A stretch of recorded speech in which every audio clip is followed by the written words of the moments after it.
utilizarlo como referencia bibliográfica en este año 2023.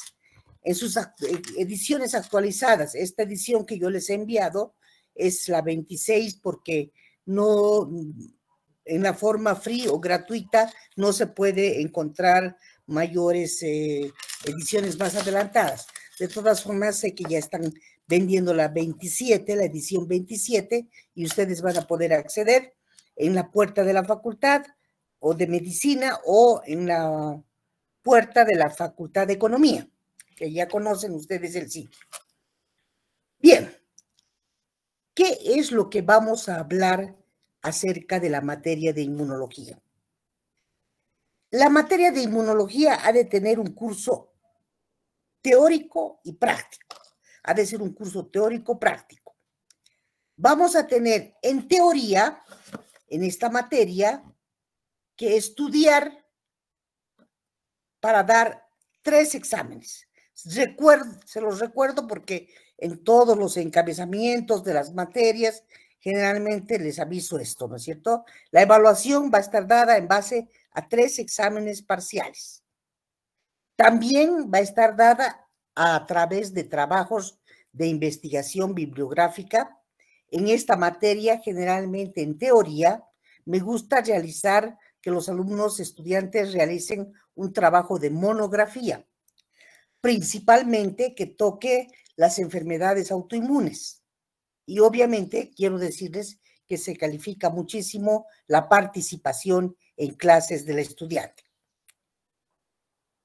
También en la parte práctica tenemos muchos docentes y también tenemos otro grupo paralelo de la materia con otros docentes, y obviamente en la práctica tenemos 3 grupos conmigo y el resto son muy buenos docentes también que están dictando la materia de inmunología en los otros grupos restantes.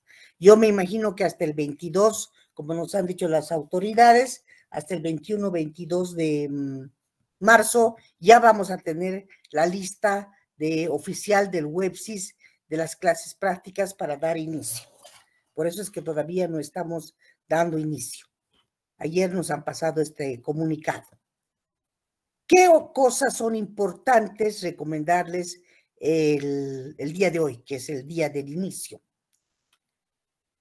En el laboratorio, ya saben ustedes, el 100% es asistencial, o sea, la presencia es indispensable, sí o sí tienen que venir al 100% de las clases. El uso de la bata también, los del uniforme, etcétera, etcétera, y los reportes de laboratorio hacen la parte práctica, ¿no es cierto? Los exámenes también se darán en la parte práctica. En cuanto a la bibliografía de la materia, está el primer libro que les he pasado, el libro de inmunología, del autor William Rojas. También tenemos de la editorial Panamericana. También tenemos el de Inmunología Básica y Clínica de Stites, de la editorial Manual Moderno. Tenemos otro como el Inmunología de Ivan y Roy, que es muy bueno. Este también está en la biblioteca de la facultad. Lo pueden utilizar como libro de consulta de la editorial Mason Salvat. Luego tenemos el libro de Inmunología Celular y Molecular de Abul Cabas. Este es un libro excelente de la editorial Interamericana, también está en la facultad. El libro de Inmunobiología en su 4ª edición, y a partir de ella también está de Mason, en la facultad. Si no está en la facultad de Bioquímica, está en la facultad de Medicina. Pero tenemos acceso a todos estos libros con los carnets de estudiantes. Bien. Entonces, dicho esto, y ahora que saben ya cuál es la bibliografía básica, pueden también tomar como bases muchos otros libros que existen de inmunología clínica o fundamentos de inmunología básica y clínica. Cualquiera de estos son buenos. Algunas páginas web también de revistas, etcétera, van a tener en esta presentación para poder observar, y sitios web de interés, que generalmente están publicando lo más actual o lo último en algunas páginas de departamentos de inmunología de otras universidades, como por ejemplo esta de México y muchas otras. Bien. Nosotros vamos ahora a abocarnos al estudio de nuestra materia. En esta primera clase quiero comenzar recalcándoles cuáles son los objetivos que yo persigo acerca de la materia. ¿Qué objetivos percibo acerca de la materia? ¿Cuáles son nuestros objetivos que vamos a usar para estudiar la materia? Primero vamos a aprender a describir la evolución de la inmunología como ciencia. Segundo, vamos a poder definir, poder mostrarles a ustedes los campos del ejercicio profesional del bioquímico farmacéutico. Vamos a identificar también los casos donde se aplican los conocimientos y habilidades de la inmunología y que son proporcionados en esta materia.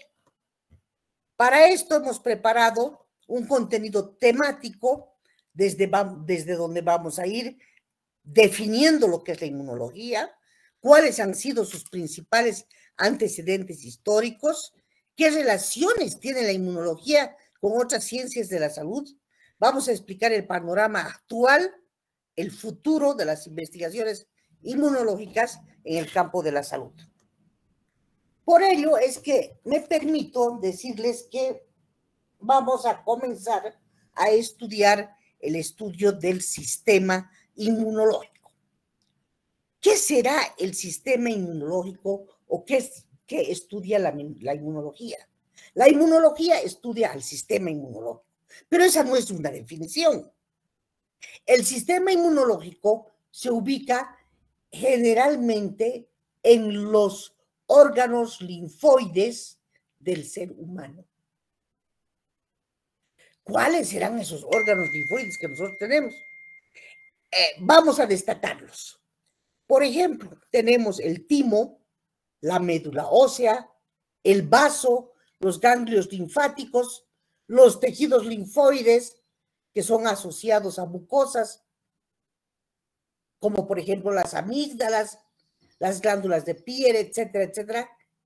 Es en estos órganos donde se agrupan las células inmunocompetentes conocidas con el nombre de células sanguíneas como linfocitos, monocitos, macrófagos, células dendríticas, natural killers, etcétera, etcétera, y todas estas se van a activar y van a interactuar entre sí para constituirse o defender al organismo, a nuestro cuerpo, de las sustancias extrañas, de todo lo que es extraño, que se va a llamar antígeno, e incluso de los antígenos propios.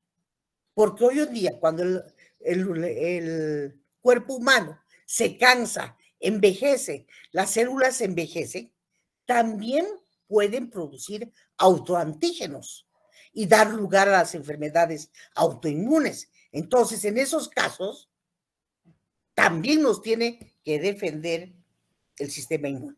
Bien, entonces, eso para aclarar el concepto que vamos a dar ahora de inmunología. ¿Qué es la inmunología? Es una ciencia que estudia a todos los mecanismos mediante los cuales un organismo vivo neutraliza o elimina las sustancias de naturaleza extraña. Esas sustancias que son ajenas a nuestros organismos se conocen con el nombre de antígenos. Y estas sustancias pueden ocurrir con o sin lesión de los tejidos propios. Los antígenos pueden actuar. Bien, ¿y qué será inmunidad? ¿Será lo mismo que inmunología? No. El término de inmunidad deriva de una palabra latina, immunitas. Y la inmunidad es o hace referencia al conjunto de mecanismos de defensa de los animales frente a agentes externos extraños. Desde el punto de vista histórico, inmunidad representa protección frente a las enfermedades infecciosas. Y para hablar de lo que es esta inmunidad o lo que ha representado desde antes, desde la antigüedad hasta nuestros días, es que vamos a estudiar los antecedentes históricos, que les he dicho que me gustan muchísimo. ¿Por qué razón? Porque nosotros ustedes van a ser bioquímicos, no van a ser técnicos de laboratorio. Entonces, los bioquímicos tienen que tener un conocimiento cabal de dónde se originan, quiénes descubrieron, cuándo se iniciaron estas ciencias, cuándo se separaron de la microbiología. Porque antes se estudiaba todo esto en microbiología, inmunología, virología, parasitología, micología, etc. Ahora son ciencias enormes, ya totalmente independizadas de la microbiología, ¿no es cierto? Entonces vamos a ver qué antecedentes históricos han acompañado a la inmunología. El fenómeno de viralización o variolización. ¿Qué será la variolización? Surge en la China, donde muchas personas observan que cuando son niños habían padecido la viruela, pero que no la adquirían nunca más adelante en su vida. Esas fueron las primeras observaciones y aproximaciones de lo que es una inmunidad antiinfecciosa. A eso se refería la variolización, al estudio de la viruela. Esta variolización surge en el siglo XI, después de que médicos chinos practicaban, imagínense ustedes, la inhalación de las costras pulverizadas de viruela. Eso pasaba en la China. En el Medio Oriente ya se aplicó la técnica de variolización. En el siglo XVII, en Inglaterra, hubo una mujer, una lady, Mary Montagu, que fue la que introdujo la variolización, el término de variolización en Inglaterra, por cuanto ella era la hija de un agregado militar, cónsul, una especie de estas personas, que estuvo en el Oriente, en el Medio Oriente, y observó allá lo que pasaba con la variolización y cómo aplicaban las técnicas los chinos, y la dando costras, etcétera, etcétera. Entonces, en el siglo XVII, su papá estaba destinado a ese país, a esa región, y después, cuando ella volvió a Inglaterra, ella tradujo, ella comunicó a su sociedad, donde seguramente vivía, lo que hacían con la variolización. Luego surgen los experimentos de Edward Jenner. Edward Jenner, un médico también inglés, que es el autor de la vacuna contra la viruela. Acá tenemos algunas imágenes. Miren, acá están los chinos en la inhalación de los polvos de escaras. Por eso es que sabemos que han existido, porque hay todos estos gráficos, todos estos dibujos han quedado vigentes y plausibles para denotar la historia. Ahora bien, la variolización, en realidad, un año así que podríamos decir con certeza, o cuándo ocurrió, no sabemos, pero se cree que ha sido en el año 1000 antes de Jesucristo. También en la India ya se inoculaban a sujetos sanos con el material de las pústulas de los enfermos con viruela, con objeto de obtener protección frente a esta enfermedad. Ahora, la infección transmitida de esta manera, la que relataba la Lady Mary Montagu, etcétera, etcétera, era mucho más leve y con menor mortalidad que la infección adquirida cuando uno se contagiaba de forma natural. Esas observaciones han llevado a los primeros inmunólogos a observar y a descubrir lo importante que es el uso de las vacunas en el tratamiento de las enfermedades y de las infecciones.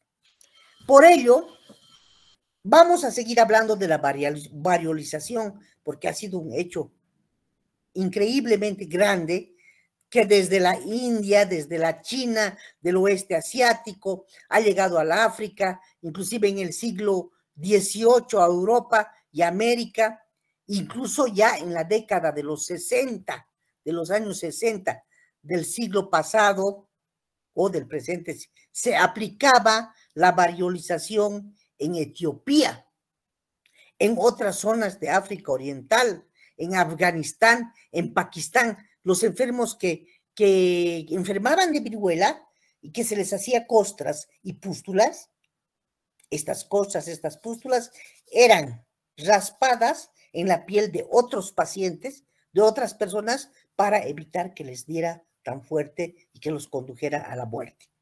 Entonces, esas prácticas, así de la ley de Marie Montagu, en el 1721, del cual ya existe un reporte, ya les he contado todo este cuento, que era la historia era hija del cónsul británico en Estambul, ¿no? Y ella observó que los turcos realizaban estas prácticas con el exudado desecado de sus vesículas. Entonces, ella fue a avisar en Inglaterra en el año 1721 lo que pasaba con la enfermedad y contribuyó de esta manera enorme a que se previnieran tantas muertes.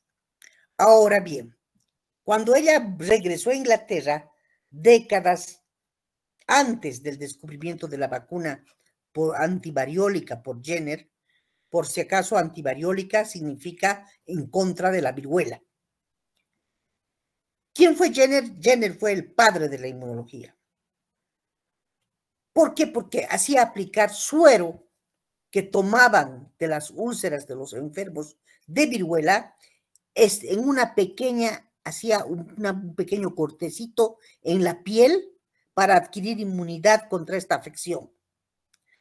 Eso era un principio. Esa técnica cayó en desuso en las décadas posteriores. Aquí tenemos una fotito de la Lady Marie Montagu, que también fue una gran, no porque sea mujer, ella fue también la madre de la inmunología, ¿no es cierto? Por todas sus comunicaciones. Ella era una ama de casa, no sabía nada de medicina, simplemente fue a relatar a las personas lo que observó, lo que vio, mientras vivía con su padre que estaba migrado a Estambul. Y ahí tenemos, miren, por ejemplo, algunas otras fotografías acá, que nos relatan del experimento en el año 1796. Es que el 14 de mayo de 1796, Edward Jenner, que sí era un médico, inocula por primera vez en el brazo de James Phillips una materia tomada de una pústula. O sea, el material que tomó de la pústula era una secreción. ¿A quién le tomaron? A una moza del establo, de un establo. Ella era lecherita y su nombre era Sarah Nilms. Y confirmó con ello que las costras de la viruela que tenía la vaca también protegían al hombre contra la viruela. Estos estudios de inmunización preventiva de Jenner los continúa Louis Pasteur. Acá tenemos las pústulas de la viruela y acá tenemos los cuadros que están en el Museo de Londres de la inoculación por Jenner del niño James Phipps con las pústulas de la viruela, con el líquido que extraían de la viruela. Está el cuadro listo en el Museo de Inglaterra para observarlo. Entonces, ¿en qué años vivió Jenner? Jenner vivió entre el 1749 hasta el 1823 y él es el padre de la vacunación. Entonces, del nombre de la enfermedad inoculada, que era variolización, viruela surge el término vaccinia. Y ese es el término de vacuna. Entonces, qué importante que es la inmunología, ¿no es cierto? Porque es una ciencia que nos conduce a tratar de defendernos gracias a los descubrimientos de vacunas. Ahora, la viruela es o smallpox, como se llama. Hoy en día estamos asustados con la viruela del mono, ¿no es cierto? Porque si bien esta viruela para nosotros ha sido erradicada en el año 57, que han ocurrido los últimos casos de viruela en el mundo, hoy en día ha surgido un nuevo virus, que es el virus de la viruela del mono, que también se transmite a los humanos, que está de moda en estos días, ¿no es cierto? Gracias a Dios no nos ha dado tanto problema como el virus del COVID. Bien, pero no nos alejaremos. ¿Qué era la viruela? La viruela o el virus variola, que se llamaba así, es sumamente infeccioso. Puede ser transmitido de una persona a otra o a los objetos inclusive, que pueden pertenecer a un individuo infectado. Se contaminan los objetos, vasos, platos, cucharas, todo eso, y si alguien vuelve a tomar con el mismo vaso o comer del mismo plato, se puede contagiar. Se contagia la enfermedad y produce una fiebre intensa seguida por la erupción de pústulas malignas múltiples sobre la superficie del cuerpo. La muerte ocurría en aproximadamente el 30% de todos los casos de la viruela. O sea, la viruela fue tremenda. Diezmó a la población. Miren esta fotito de este niño de la Organización Panamericana de la Salud. Miren su carita. Y esta era una viruela relativamente suave, chicos. Aquí voy a mostrarles la viruela severa. Ahora, si ustedes abren un poco estas fotos, miren lo que era en todo el cuerpo, cabeza, órganos internos, inclusive la viruela severa. Miren esas manos, las palmas, nada se libraba, nada estaba libre de pústulas. O sea, la viruela es una enfermedad aterrorizadora, ¿no es cierto? Aquí tenemos una fotito también del 22 de octubre del año 1977. Este fue el último caso que apareció en el mundo en un paciente, Ali Malin, en el año 1977, que contrajo todavía la viruela. De ahí nunca más se conoció en el mundo entero. Se ha vacunado contra la viruela generación tras generación tras generación. Quizás los padres de ustedes tengan algún recuerdo de la viruela. Yo, por ejemplo, he enfermado viruela porque he nacido en el año 56, pero ustedes ya no, porque después, posteriormente, ya pues han existido las vacunas, ¿no es cierto? Y así la historia avanza conforme los años. Luis Pasteur, en el 1822 al 1895, también es un sabio que continúa los estudios preventivos de Jenner y es capaz de sustituir el término de variolización por el de vacuna. O sea, el término de vacuna ya lo sustituye al de variolización. ¿Y qué hizo Luis Pasteur? Luis Pasteur desarrolló conjuntamente técnicas para cultivar in vitro microorganismos, tales como Vibrio cholerae, como Bacillus anthracis y el microorganismo de la rabia, el virus de la rabia.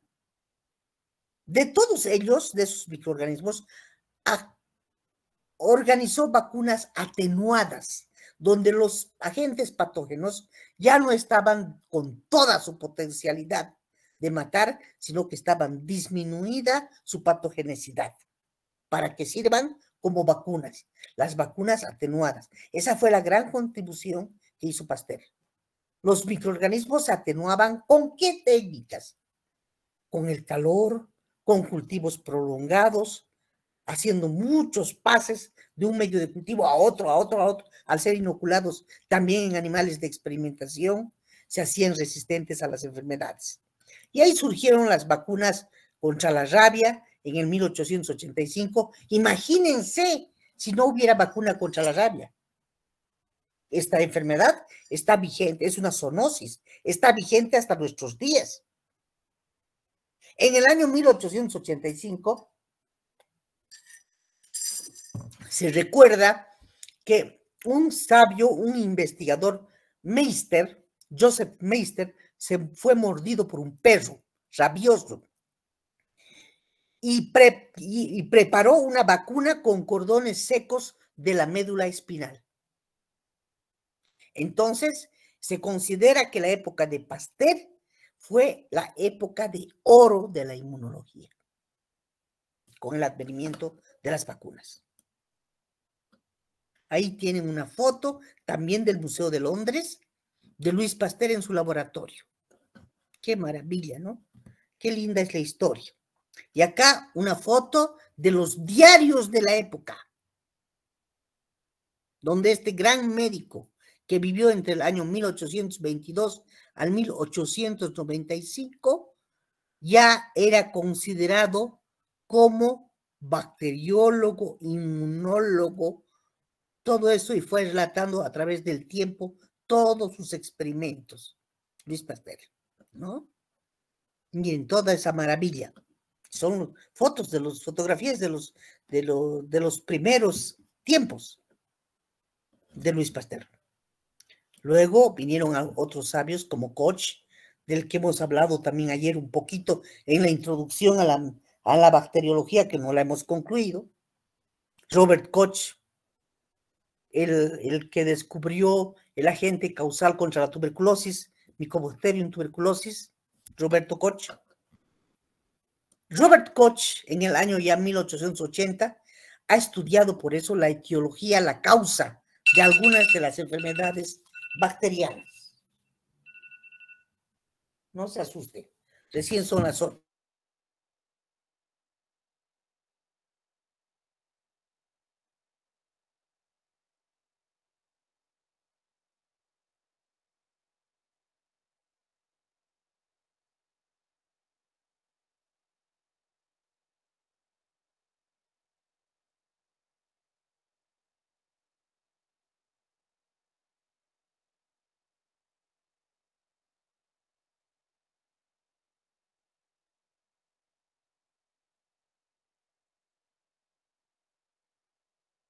No solamente nos protegía, sino que cuando se manifestaba, inclusive podíamos tener daños.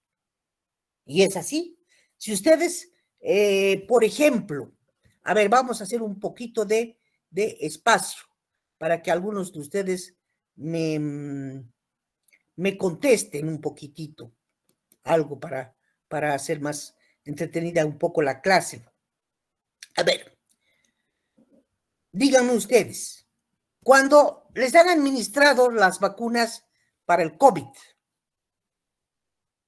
¿qué ha ocurrido? Levanten la mano, por favor, y habiliten su micrófono para poder, o su cámara, como gusten. A ver, ¿quién está levantando? Claudia. A ver, dígame, señorita Claudia, ¿dónde está? No la veo. Buenos días, doctora. Bueno, buenos días. Mi organismo era como que ha presentado diversos síntomas ya que se estaba adecuando quizás a aquello que estaba ingresando. Eso, muy bien. Muy bien, han presentado síntomas. O sea que las vacunas no son pues del todo inocuas, ¿no es cierto? No, algo de patogenicidad tienen que tener. ¿Por qué? Porque cuando nos han vacunado, muchos hemos sentido dolor del brazo, muchos hemos tenido fiebre, ¿o no es así, chicos? Sí, doctora. Esas son las manifestaciones inmunológicas a las que estoy haciendo referencia por parte de las vacunas. Entonces, todas estas observaciones ya fueron hechas en la antigüedad por estos grandes profesionales que hoy en día se los puede considerar como se los puede considerar a todos estos como padres de la inmunología, ¿no es cierto? Por esta razón. Bien, volveremos ahora a nuestra presentación.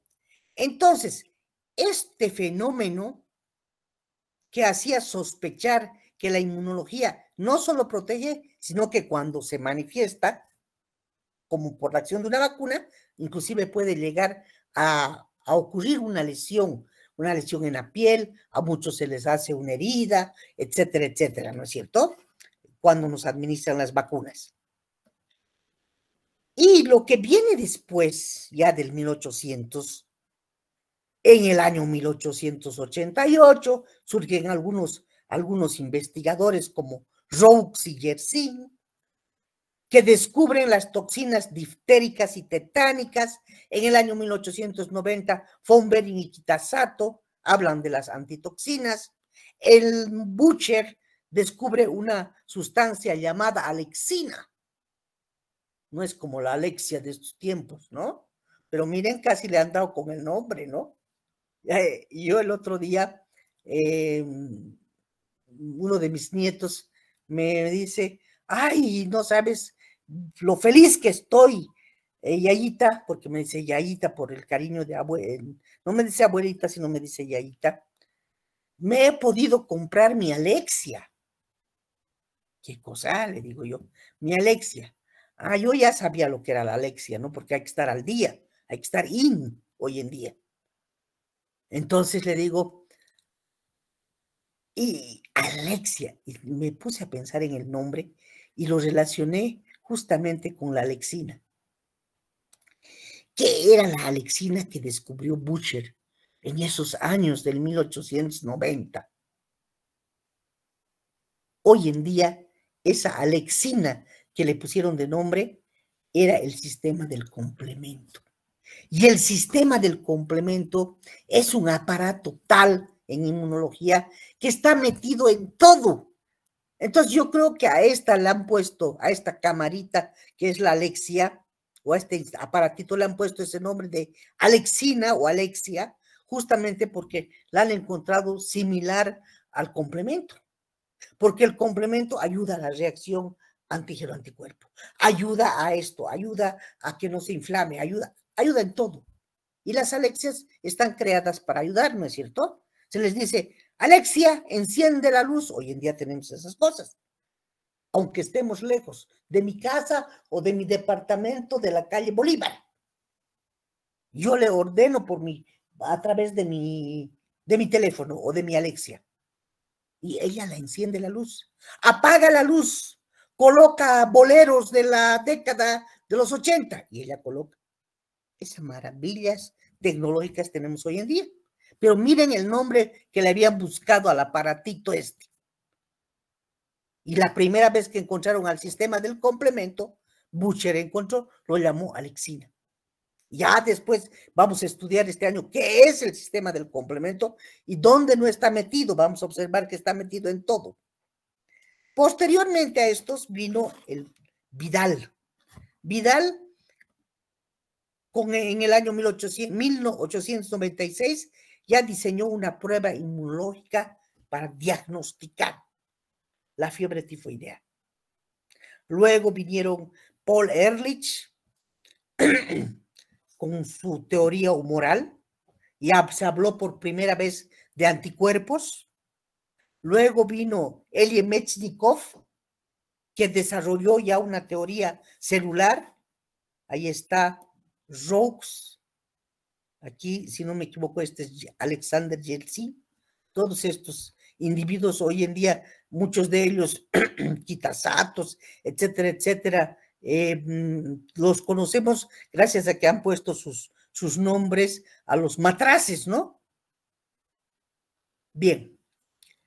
Luego de Roux y Yersin, por ejemplo, sabemos que hablaron de toxinas bacterianas, demostraron que los microorganismos lograron demostrar en el laboratorio, porque estos eran discípulos ya, después de Pasteur, discípulos, alumnos de Pasteur, demostraron que en su laboratorio de Pasteur, que el filtrado de un cultivo de bacilo diftérico, del Corynebacterium diphtheriae de hoy, que es el que origina la difteria, una enfermedad tremenda también, causada por microorganismos, seguía poseyendo acción patógena después de que se filtraba y se volvía a pasar. Entonces tenía que depender esta de una toxina formada por el germen, por el microorganismo, y que era segregada al medio de cultivo.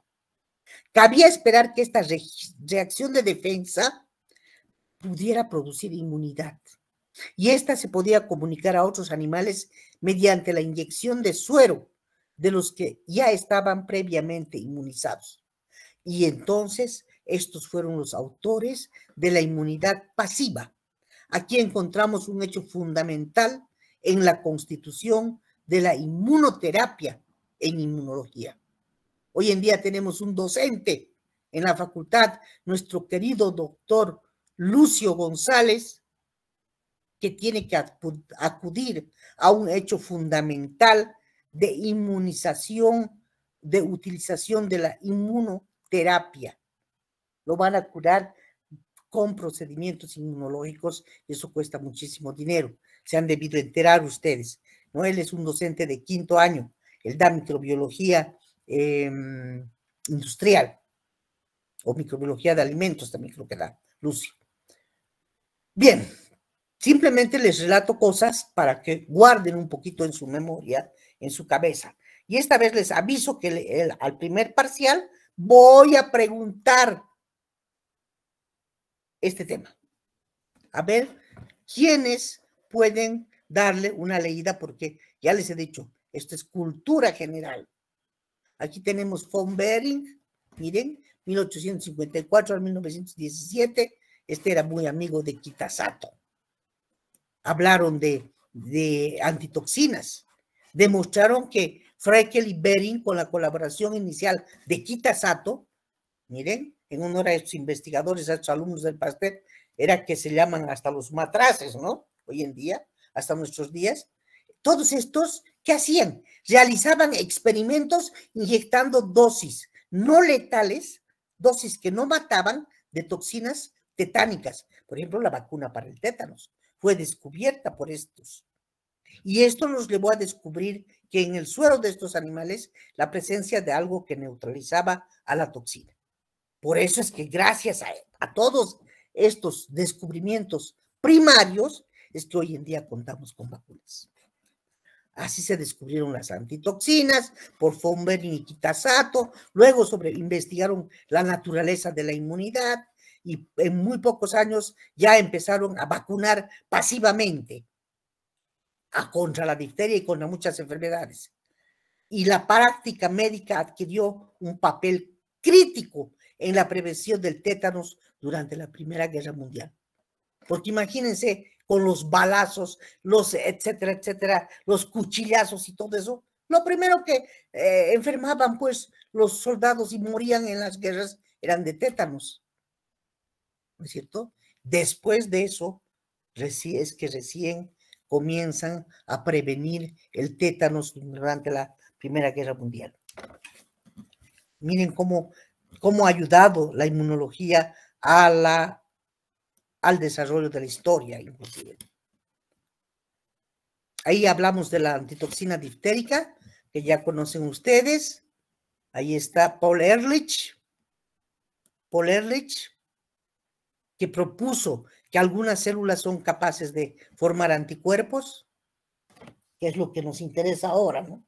Ganar anticuerpos para que no nos ganen los antígenos y nos maten, como en la primera época de la pandemia.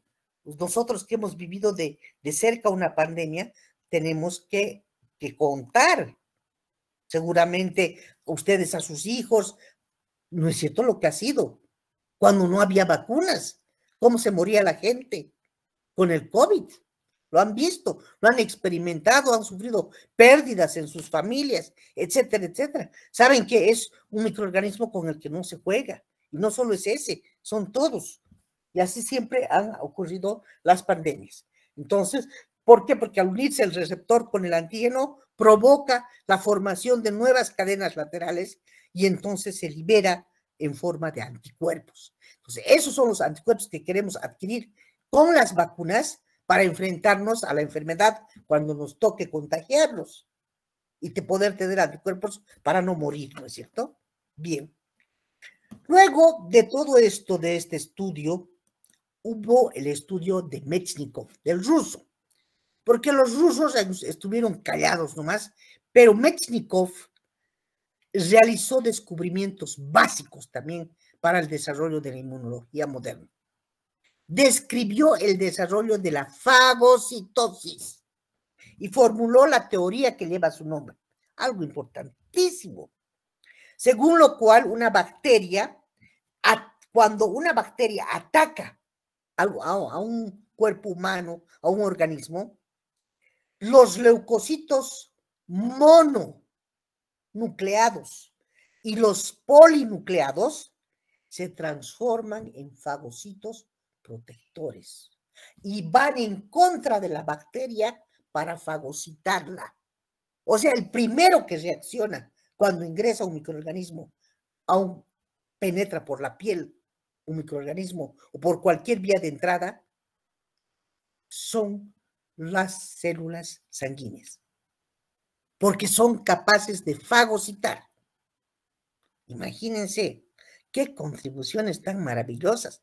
¿Y quién la hizo esta contribución? Mechnikov, uno de los rusos que hemos estado estudiando, que también tiene mucho que ver con el descubrimiento, Elie Mechnikov, de los microscopios. Vivió del 1845 al 1916. Autor de la fagocitosis, realizó descubrimientos básicos en práctica de inmunología. Vamos a llevar a cabo una fagocitosis para que ustedes puedan evidenciar en el microscopio. Mechnikov entonces realizó descubrimientos básicos en el desarrollo de la inmunología moderna y fue quien describió el desarrollo de la fagocitosis, cuando una bacteria ataca al organismo y salen los leucocitos mononucleares, polinucleares y se transforman en fagocitos protectores. Esto es lo que vamos a ver. Miren, esta célula teñida que ven acá es un monocito macrófago. Estas de acá, pequeñitas, son plaquetas. Teñidas estas chiquititas. Esto que ven alrededor de estos circundantes son glóbulos rojos, hematíes. Entonces, cuando las bacterias ingresan a este torrente sanguíneo, estas células blancas de nuestro organismo, que son los guerreros, son los que van a salir a enfrentar a la bacteria, al microorganismo. Acá tengo una bacteria, no sé si ustedes la van a alcanzar a ver. Miren, aquí tengo un diplococo, aquí 2 puntitos, donde les estoy mostrando con el cursor. ¿Lo ven, chicos? Está teñido de azul, diminutos. ¿Lo ven? No se ve muy bien, doctora. Son 2 puntitos pequeñitos en medio de los hematíes, porque todos estos que no tienen núcleo son los hematíes, los que están teñidos de rojo, los hematíes o eritrocitos. Entonces, estas bacteritas que ingresan a la sangre, cuando son descubiertas por estos macrófagos, son engullidas por ellos, las comen, las fagocitan. Por eso el proceso se llama fagocitosis. Y aquí voy a mostrarles una fotografía electrónica. Miren cómo se observan los macrófagos. Lo mismo que aquí hemos estado viendo, solo que todos estos son eritrocitos. Y este es un macrófago. Miren qué grande. Además, el macrófago puede extender hasta pseudópodos. ¿Sí? Y puede dar lugar a la fagocitosis. Porque un macrófago, este es un macrófago, tiene generalmente un núcleo, tiene lisosomas, tiene membrana plasmática. Miren, aquí está la comida, la bacteria, que va a ser engullida por esta partícula. Entonces emite pseudópodos, se mueve de esta manera, luego forma una vacuola, la engulle a la bacteria y una vez que ingresa la bacteria al interior del leucocito, se fusiona con sus lisosomas, con esta partícula que la ve como partícula alimenticia, y se lleva a cabo la destrucción de la partícula y la digestión de la partícula.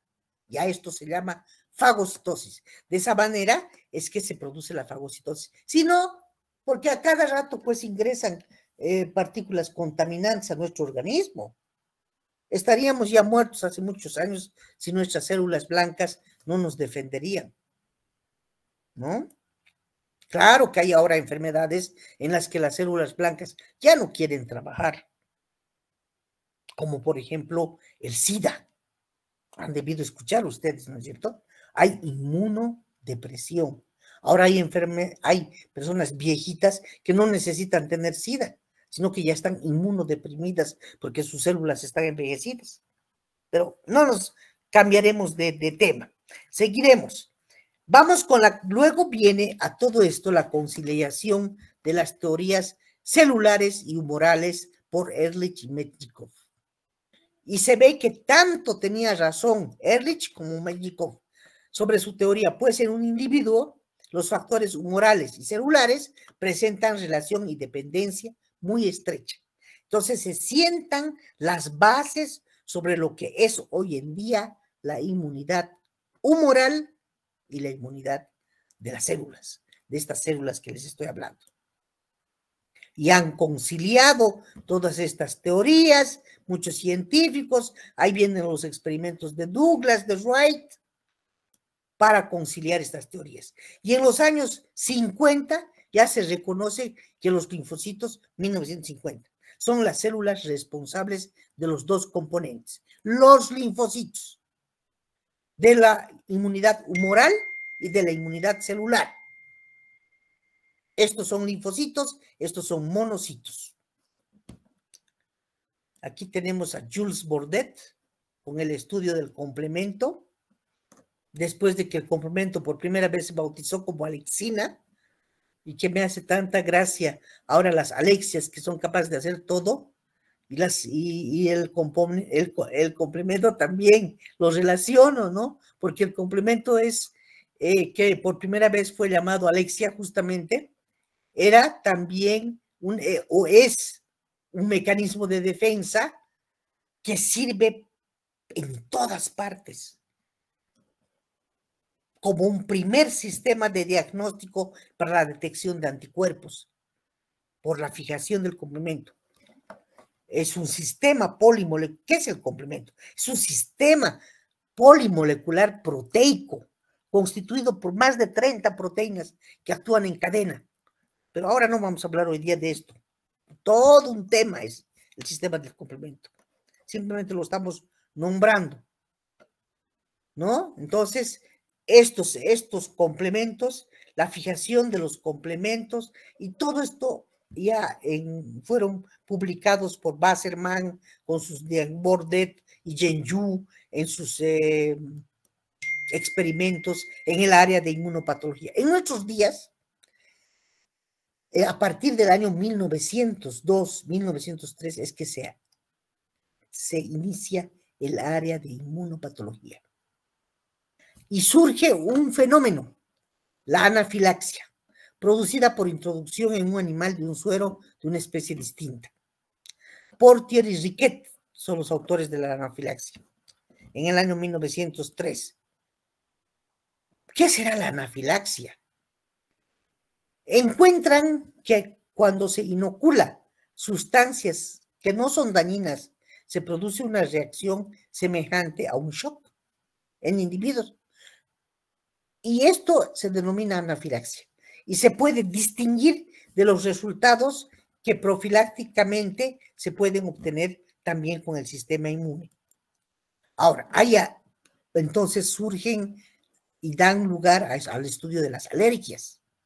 Muchos de nosotros somos alérgicos a la penicilina, otros son alérgicos al frío, otros al polen de las plantas, en fin, al polen, al polvo, a las escaras de los animales, a los ácaros, en fin, puede haber alergias a todo, ¿no es cierto? Y en esas alergias se observa ¿qué cosa? La reacción, la reactividad inmunológica alterada de una persona. Generalmente se producen, ya les he dicho, en contra de estos ácaros, que son unos animalitos, los conocemos, unas pulgas, ¿no es cierto? Que las hemos estudiado el año pasado en parasitología, que son mucho más pequeños. Puede ser el Sarcoptes scabiei, que se introducen inclusive dentro de la piel, ¿no es cierto? Los órganos de polen, ahí están. Todos estos pueden ser alergenos y esto ha motivado al desarrollo de la inmunoquímica. La inmunoquímica ya con Karl Landsteiner, y que describe por primera vez el sistema ABO de los eritrocitos humanos en el 1902, las transmisiones hereditarias de la sangre, ahí está Landsteiner, el autor de los grupos sanguíneos, su teoría, importantísima contribución, los grupos sanguíneos, el grupo A, el grupo B, si tiene el anti-A, el anti-B, el anti-D, el grupo 0, el grupo AB, los aptenos. ¿Qué será un apteno? Landsteiner habló de aptenos. Estudió sistemáticamente cómo eran los aptenos, aquellos grupos químicos que por sí solos no pueden desencadenar la formación de anticuerpos, pero sí pueden desencadenar cuando se unen o se conjugan con una proteína portadora. Y la proteína portadora la llamó carriers. Y ahí están, unido un apteno a un carrier para poder portar una enfermedad. O sea, todos estos son descubrimientos maravillosos que han hecho que surjan estos. La inmunoquímica con Heidelberg, Kendall, Porter, Tiselius, en el descubrimiento de las inmunoglobulinas o anticuerpos, chicos. Aquí les presento a una inmunoglobulina G, D, E, M, etcétera, etcétera, porque esta es la estructura básica de las inmunoglobulinas. ¿Qué cosas son las inmunoglobulinas o anticuerpos? Se llaman así, inmunoglobulinas o anticuerpos. Por eso es que cuando nos hemos enfermado del COVID, pasábamos la enfermedad y queríamos rápido hacernos una valoración de anticuerpos, ¿no?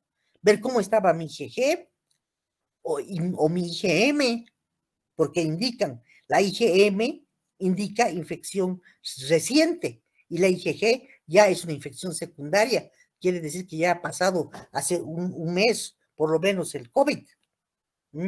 Y esos son los anticuerpos que nos van a proteger. En fin, de todo esto vamos a hablar. Y también de la obtención de vacunas. Voy a darles trabajos, monografías, etcétera, para que puedan hablar de esta materia que es tan linda, tan hermosa, de los premios Nobel. Miren todo aquí, años 1997, ya nos vamos acercando al 2000. 1986, vacunas acelulares, vacunas de vectores vivos, de genes, vacunas de ADNs, lo que está de moda hoy en día. Nuevas vacunas, inmunogenética. Dicen que la inmunología va a desarrollar tanto que en el futuro vamos a poder elegir qué color de ojos queremos que tengan nuestros hijos. Con la inmunología genética. Y vamos a hablar de teorías de selecciones clonales. Ya se habla, ya hay bancos donde se puede comprar tal o cual célula. Ya están desarrollados. Teorías de redes idiotípicas. Esta es la inmunología actual. Anticuerpos monoclonales. Gracias a estos anticuerpos monoclonales que se originan a partir de una sola célula, es que podemos luchar hoy en día contra diversas enfermedades y no solamente luchar, sino diagnosticar. Todas las pruebas de ELISA utilizan hoy en día anticuerpos monoclonales en las reacciones de identificación de microorganismos. Miren cómo se obtienen a partir de un ratón los anticuerpos monoclonales.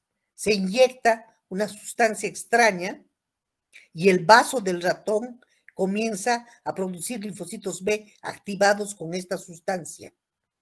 Luego se forman a las 7 o 10 días donde se está cultivando en este bioterio en el ratón, porque es un individuo vivo, vamos a observar la producción de anticuerpos, los primeros anticuerpos de la clase IgM, respuesta primaria. En hibridomas, esos son los anticuerpos producidos o las células producidas de anticuerpos y son capaces de vivir indefinidamente, y a eso se llaman anticuerpos monoclonales. Y así es como estamos combatiendo ahora a las enfermedades, con los anticuerpos monoclonales. Todo esto está en ese librito que les he pasado. Denle pues una miradita, vean, lean un poquito. Entonces, hoy en día, chicos, la importancia de la inmunología es vital en el diagnóstico de las enfermedades. Ya les he dicho, se hace en base a anticuerpos monoclonales, a antígenos, para el tratamiento de las enfermedades, para prevenir o controlar las enfermedades, en la investigación científica y en el desarrollo de nuevas tecnologías, etcétera, etcétera. Ahora, ¿en qué áreas incide? Profilaxis, prevención, tratamiento. Tenemos hoy en día sustancias maravillosas conocidas como antisueros, sustancias como el interferón, los factores de transferencia. ¿Qué son? El interferón, factores de transferencia. Todo esto se ha colocado en el COVID. Son sustancias que amplifican la respuesta inmune. Yo he conocido en esta pandemia mamás que se vendían para conseguir interferones, factores de transferencia cuando tenían bebés inmunodeprimidos, para que no les dé el COVID. Porque todas estas son sustancias carísimas. Entonces, esta es una ciencia que tiene muchos retos y que está en avance tecnológico constante. El desarrollo a diario. Hoy día lo que es en inmunología puede ser que mañana ya no sea, porque ha habido otro nuevo avance tecnológico que ha cambiado las cosas, y así sucesivamente. Por eso es que es tan importante seguir en el estudio de estas ramas, realizando glosarios. Voy a pedir que ustedes también tengan un pequeño cuadernito que sea su glosario, porque cualquier rato les voy a pedir que me entreguen los glosarios. ¿Y para qué servirán los glosarios? Por ejemplo, yo quiero saber qué es un interferón. Entonces, anoto, interferón no he entendido de mi libro. No he entendido factor de transferencia. No he entendido antisuero. ¿Qué significa? Una especie de glosario, como diccionario, donde pongan ustedes, como están viendo aquí en el ejemplo, interferón, sustancia sintetizada, factor de transferencia, antisueros.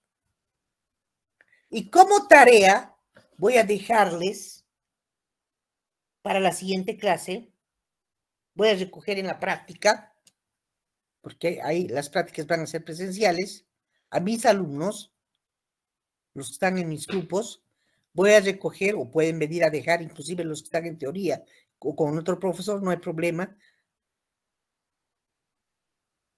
las palabras extrañas que no hayan entendido de este tema, de la historia de la inmunología, para poder comenzar el estudio de nuestra materia. Eso es para la siguiente clase.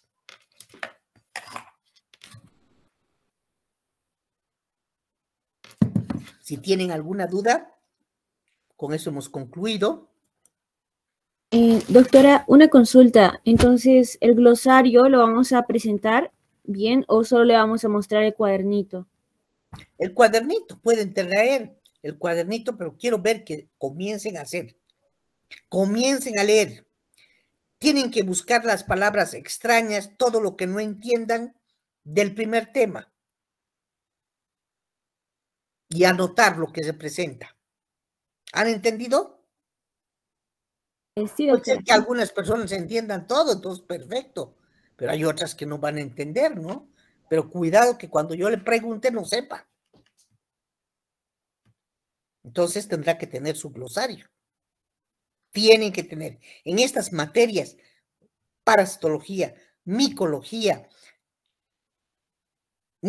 inmunología, microbiología, virología, tienen que tener glosarios.